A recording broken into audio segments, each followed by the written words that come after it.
એ જે વ્યક્તિ ગુમ થયો હતો એનું નામ છે રાજકુમાર રતનલાલ જાટ. એ ગઈ બીજી તારીખે રાત્રિમાં લગભગ 2 વાગે પોતાના ઘરેથી ગાયબ થયો હતો. એની જાણ એના પિતાશ્રીને ત્રીજી તારીખે સવારે 9 વાગે થઈ હતી. એ 5મી તારીખે પોલીસ સ્ટેશનમાં આવ્યા હતા સવારે, અને 5મી તારીખે સાંજે મારી પાસે મારા ઓફિસે એમના જે પિતાશ્રી છે રતનલાલ જાટશ્રી, એ મારી પાસે મુલાકાત માટે આવ્યા હતા. મેં 1 કલાક એમને સાંભળ્યું હતું. એ બધી એમની જે વાત સાંભળીને પછી મેં ડિફરન્ટ ટીમો બનાવી હતી. LCB, SOG, Gondal city B division police station, A division police station, તમામ ટીમો બનાવીને કે આ વ્યક્તિ ક્યાં ગુમ થયો છે એને શોધવા માટે જુદી જુદી ટીમો અમારા દ્વારા બનાવવામાં આવી હતી. ફૂટેજ અમે ચકાસી તો આમાં એ જાણવા મળ્યું કે ત્રીજી તારીખે સવારે 2 વાગે પોતાના ઘરેથી એકલો જતા રહે છે, અને પછી જે ગોંડલથી રાજકોટ હાઈવે છે એના ઉપર આવી જાય છે. એ અમે જે ફૂટેજની ચકાસણી કરી છે એમાં ત્રીજી તારીખે ગોંડલ બસ સ્ટેન્ડ 2:10 વાગે સવારે જોવા મળે છે. પછી 3:17 વાગે ભોજપરા ગામ પાસેથી પસાર થાય છે. 3:25ના જ 3:40 વાગે બિલિયાળા ગામ પાસેથી પસાર થાય છે. પછી ભરૂડી ટોલ નાકા છે, 5:13 વાગે ભરૂડી ટોલ નાકાથી પસાર થાય છે. એકલો જ જાય છે અને બેરફૂટ હોય છે, એની સાથે કોઈ હોતું નથી. પગે પગે ચાલીને રાજકોટ તરફ જાય છે. પછી 5:26 વાગે માલધારી હોટેલ રીબડા રોડ પાસેથી પસાર થાય છે.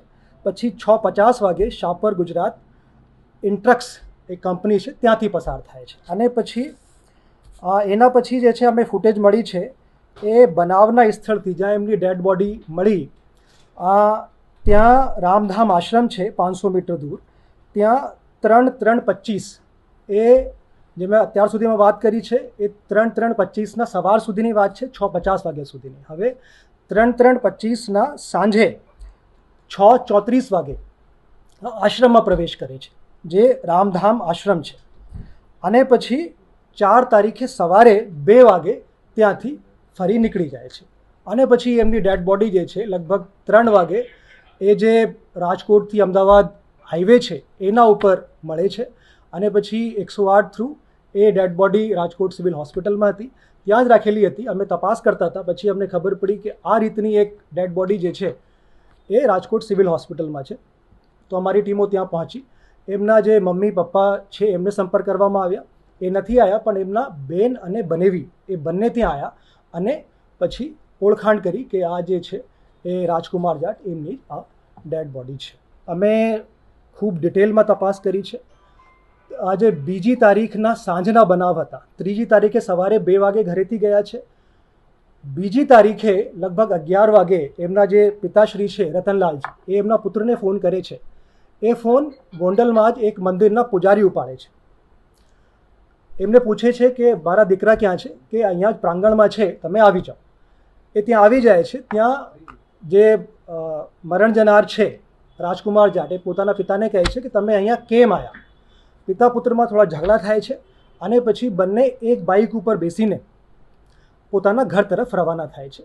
જે મરણ જનાર છે પુત્ર, એ બાઇક ડ્રાઈવ કરી રહ્યા હતા અને બહુ સ્પીડથી ડ્રાઈવ કરી રહ્યા હતા.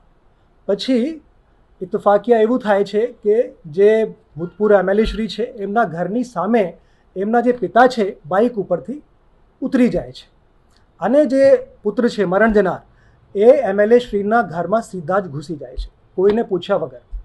ત્યાં જે સિક્યોરિટી ગાર્ડ છે એમને વાત કરે છે, એમને બેસાડે છે, અને ત્યાં વાત થાય છે. એમના પિતાશ્રી છે એ પણ ત્યાં આવી જાય છે. બધી અમારી પાસે ફૂટેજ છે, એ આપની સાથે શેર કરીશું.